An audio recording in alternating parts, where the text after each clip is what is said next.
From staring down a one-eyed chicken to learning about the elixir to everlasting life, to receiving an unsolicited business pitch about psychic scaffolding and climate change, I have stories. And so do you. I have been telling stories for decades, and so have you. You've been telling them at dinner parties, pre-COVID, with friends, and I know you tell stories with your coworkers. You are here because you either A, want to know why you need to be telling stories, or B, you need to be convinced as to why you should be telling stories. That's where I come in.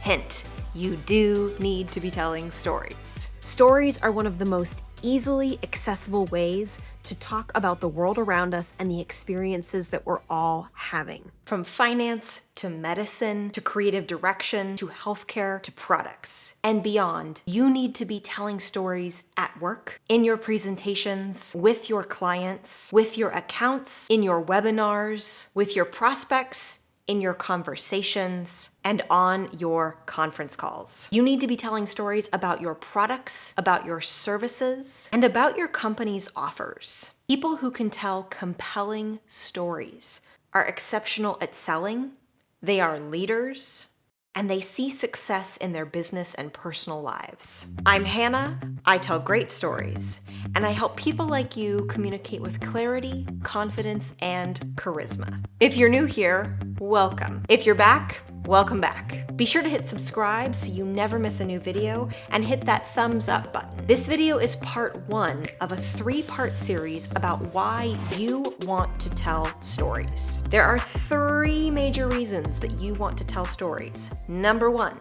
stories stick. Number 2, stories sell. Number 3, stories connect. In this video today, I am covering number 1, why stories stick. To learn about why stories sell and why stories connect, be sure to hit that subscribe button so you know when both of those videos come out. So, let's talk about why stories stick. First, I'm going to talk to you about stories. Second, I'm going to talk to you about the science behind storytelling. Yes, there is science involved. And third, you will get practical applications for the stickiness of storytelling.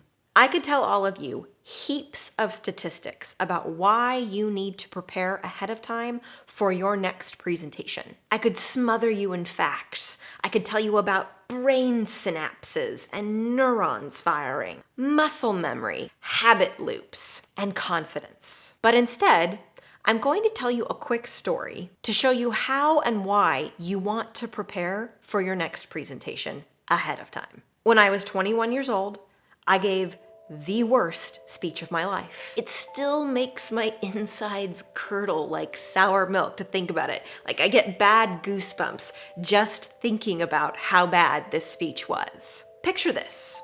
I am on the speech and debate team in college. I know, nerd alert. As a classic college student who is overscheduled, busy, Enneagram 7, I have not written any of my speech the day before a national speech competition that I am competing in tomorrow. All of my teammates have assured me it will be fine. They did similar things and it was fine. All of them have procrastinated. It worked out. Fast forward to the day of the competition. I arrive late at the competition room. Go me. And I have to stand outside the room and listen through the porous walls to the other person competing, giving their speech. There's applause.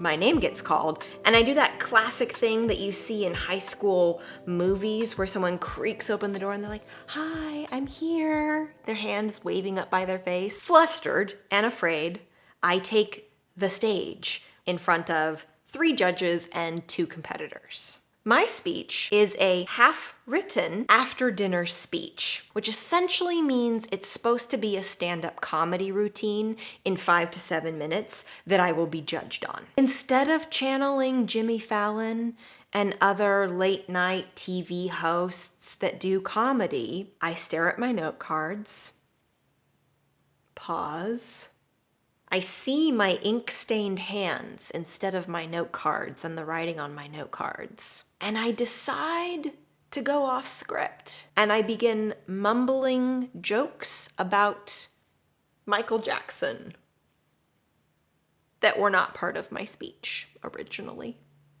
Unsurprisingly, the result was dismal. It was humiliating, I got low scores, but worst of all, I felt horrible about it. You can be a talented speaker, have great stories that happen to you, around you, or with you in your life, but if you do not prepare well in advance and respect the boundaries of your preparation and what you need, you will be in over your head, completely out of your depths. That was the worst speech of my life because I didn't prepare ahead of time and I paid the price. Now, it's kind of like a reflex, like touching a hot stove. You know it's hot, so you will never touch it again. Not preparing for a presentation, never going to do that again because the results were so awful. I will also never call an audible and ad-lib a speech that is only half written ever again. You just heard a cautionary tale in the form of a story. You are far more likely to take my advice, which is to prepare ahead of time for your presentations always, because it was told in a story format. You are less likely to take my advice if I just spew facts and statistics about presentation prep at you. Quite simply, you remember stories far better and far longer than facts, statistics, percentages, graphs, or charts. Facts lack impact and power. Facts are easily forgotten. I feel like that's Moira Rose. Facts are easily forgotten. Facts are also easily misquoted and misremembered. It's that sensation that you get when you're talking to a client and you're trying to establish your credibility and you say to the client, well, 50%, no. Is it 50% of Americans that don't have savings? Or is it a third of Americans that don't have savings?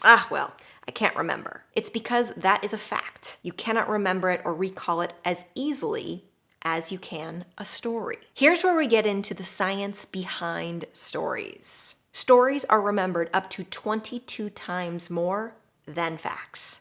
Oh yes, 22 times more. That means all of you watching and listening are far more likely to remember my story about my abysmal speech presentation where I started mumbling things about Michael Jackson in the end than you are to remember that stories stick 22 times more than facts, which I feel like is supposed to go in a loop there. Kind of hard to wrap your head around. You are far more likely to remember my story because stories stick 22 times more than facts.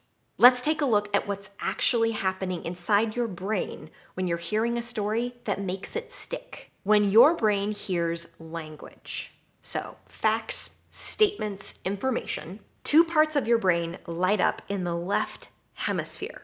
They're called the Broca and the Wernicke areas. Now I want you to picture a spider web, which is kind of easy because it's spooky and October-y right now. Think about all of the connection points that a spider web has in order for it to exist. Let's say it's on the corner of your house. It's connected to the gutter, it's connected to the shingles on the house, it might be connected to the post, it might be connected up over the gutter, but it creates this web. It sticks to multiple surfaces and it even sticks to itself. Stories are like spider webs in your brain. When you hear a story, there are at least 6 different parts of your brain that light up like those connection points of a spider web. This is almost triple what lights up when you just hear wah-wah, facts and information that don't have stories attached to them. Here's what's also happening in your brain when you're hearing stories. There are regions of the brain that are not even associated with language that start lighting up, and here's why. When you tell a story that starts evoking senses of smell, senses of touch, senses of taste, when you're evoking any of the senses, the brain is lighting up where it connects to that sense. Let's say, for example, you were talking about how you grew up on a dairy farm and you were describing the smell of the farm and the mud on the boots and the sound of the boots as you would walk through the mud. That is going to light up parts of someone's brain that aren't necessarily associated with language because you're telling a story about it and you're attaching it to sensory information. I want you to think about a close family member or friend. I want you to think about the foods that they like and the foods that they don't like. How do you know this information? How do you know, for example, that one of your family members loves mangoes and mango-flavored candies and foods? Is it maybe because you remember sitting in a car with them as they binged a pack of Hi-Chews from World Market that were mango flavored, and consequently their entire face swelled up due to an allergic reaction to mangoes? That's how I know one of my family members loves mangoes. That's also how I know that this same family member is allergic to mangoes. You know about foods that your family and friends like and dislike, most likely because there is a story associated with it. Look at it from a professional perspective. Maybe you met a then potential client at a networking event. You asked them what kind of wine they were drinking, and they told you they are a Pinot Noir aficionado. They are now a current client. You've never forgotten how much they like Pinot Noir, and that's the bottle of wine that you send them every single year as a thank you for being your client. You know they like Pinot Noir. But you don't know that they like Pinot Noir because of some facts and statistics. You know it because of that story. You know it because of that experience. Maybe you're like me, and you know that the CEO of Under Armour loves breakfast burritos. Why? Because when he came to visit the Portland office, you were both running a little bit late and ran into each other at the breakfast burrito bar and were talking about what you like to put in your breakfast burritos as you then toddled off to the meeting together.